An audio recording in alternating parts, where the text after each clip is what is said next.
ಎಷ್ಟು ನೋಡಿದರೂ ಮತ್ತೆ ಮತ್ತೆ ನೋಡಬೇಕು ಎನ್ನಿಸುವಂತಹ ಭಕ್ತಿಭಾವವನ್ನು ತಂದುಕೊಡುವ ಈ ವಿಗ್ರಹ.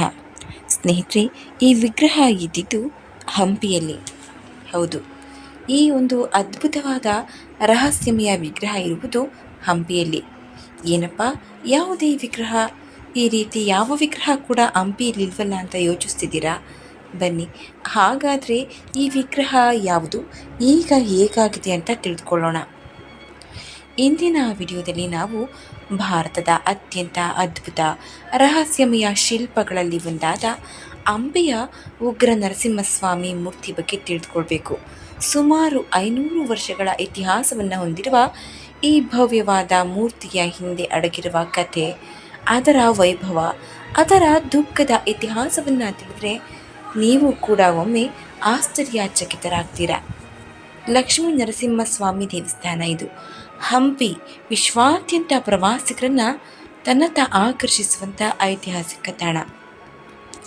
ಇಲ್ಲಿ ನೆಲೆಸಿದ್ದಾನೆ ಈ ಒಂದು ಸುಂದರವಾದ ಉಗ್ರ ನರಸಿಂಹ. ಆದರೆ ಈಗ ಆ ಸೌಂದರ್ಯ ಇಲ್ಲ, ಅಷ್ಟು ಭಕ್ತಿಭಾವ ಬರುವುದಿಲ್ಲ. ಈ ಉಗ್ರ ನರಸಿಂಹನನ್ನು ನೋಡ್ತಾ ಇದ್ರೆ ಮನಸ್ಸು ಭಾರವಾಗುತ್ತೆ. ಬನ್ನಿ, ಹಾಗಾದರೆ ಈ ವಿಗ್ರಹದ ಬಗ್ಗೆ ಸಂಪೂರ್ಣವಾಗಿ ತಿಳಿದುಕೊಳ್ಳೋಣ.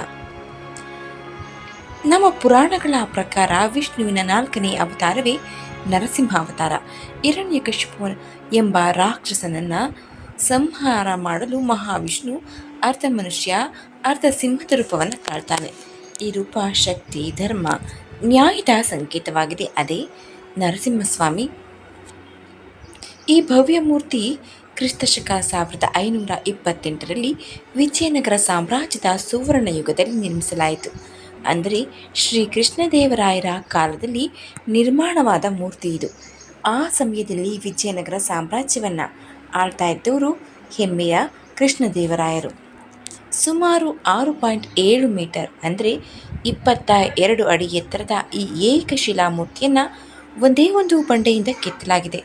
ಈ ಮೂರ್ತಿ ತನ್ನ ಭವ್ಯತೆ ಮತ್ತು ಕಲಾತ್ಮಕತೆಯಿಂದ ಇಂದಿಗೂ ಜಗತ್ತನ್ನು ಆಶ್ಚರ್ಯಗೊಳಿಸ್ತಾ ಇದೆ, ಪ್ರವಾಸಿಗರನ್ನು ತನ್ನತ್ತ ಸೆಳೀತಾ ಇದೆ. ಲಕ್ಷ್ಮೀ ನರಸಿಂಹನಾಗಿದ್ದ ನರಸಿಂಹಸ್ವಾಮಿ ಈಗೇಕೆ ಉಗ್ರ ನರಸಿಂಹನಾದ? ಬಹುತೇಕ ಜನರಿಗೆ ತಿಳಿದಿಲ್ಲ. ಈ ಮೂರ್ತಿ ಹೀಗೆ ಉಗ್ರ ನರಸಿಂಹನಾಗಿದ್ದು ಅಂದ್ಕೊಂಡಿದ್ದಾರೆ. ಇಲ್ಲ, ಈ ಮೂರ್ತಿ ಮೂಲತಃ ಲಕ್ಷ್ಮೀ ನರಸಿಂಹ ಮೂರ್ತಿಯಾಗಿತ್ತು. ನರಸಿಂಹನ ತೊಡೆಯ ಮೇಲೆ ಲಕ್ಷ್ಮೀದೇವಿಯ ಮೂರ್ತಿ ಇತ್ತು.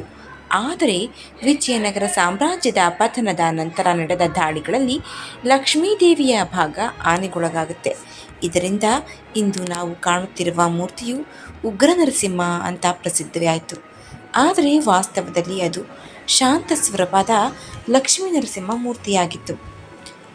ತಾಳಿಕೋಟೆ ಯುದ್ಧ 1565ರ ದುಃಖದ ಅಧ್ಯಾಯ ಆಗಿರುತ್ತೆ. ವಿಜಯನಗರದ ಪಾಲಿಗೆ ತಾಳಿಕೋಟೆ ಯುದ್ಧ ಒಂದು ಕರಾಳ ಅಧ್ಯಾಯ. ವಿಜಯನಗರ ಸಾಮ್ರಾಜ್ಯ ಪತನಗೊಂಡಾಗ ಹಂಪಿಯ ಅನೇಕ ದೇವಾಲಯಗಳು, ಶಿಲ್ಪಗಳು ನಾಶಗೊಳ್ಳುತ್ತವೆ. ಉಗ್ರ ನರಸಿಂಹ ಮೂರ್ತಿ ಕೂಡ ಈ ನಾಶದಿಂದ ತಪ್ಪಿಸಿಕೊಳ್ಳಲು ಸಾಧ್ಯವಾಗುವುದಿಲ್ಲ. ಆದರೂ ಕೂಡ ಶತಮಾನಗಳ ಕಾಲ ಕಳೆದ ನಂತರವೂ ಈ ಮೂರ್ತಿಯ ಮುಖಭಾವ, ಅದರ ಕಣ್ಣುಗಳ ತೀಕ್ಷ್ಣತೆ, ಸಿಂಹದ ಗಾಂಭೀರ್ಯ ಇಂದಿಗೂ ನೋಡುಗರ ಮನದಲ್ಲಿ ಭಯ ಮತ್ತು ಭಕ್ತಿಯನ್ನು ಒಂದೇ ಸಮಯದಲ್ಲಿ ಹುಟ್ಟಿಸುತ್ತೆ. ಸ್ನೇಹಿತರೆ, ಈ ಮೂರ್ತಿ ಒಂದೇ ಒಂದು ಬೃಹತ್ ಕಲ್ಲಿನಿಂದ ನಿರ್ಮಾಣಗೊಂಡಿದ್ದು 22 ಅಡಿ ಎತ್ತರವಿದ್ದು 7 ತಲೆಗಳ ನಾಗದ ಒಂದು ಛತ್ರ ಮೂರ್ತಿಯನ್ನು ಆವರಿಸಿದೆ. ವಿಜಯನಗರ ಶಿಲ್ಪಕಲೆಯ ಅದ್ಭುತ ಉದಾಹರಣೆಗಳಲ್ಲಿ ಇದು ಕೂಡ ಒಂದು.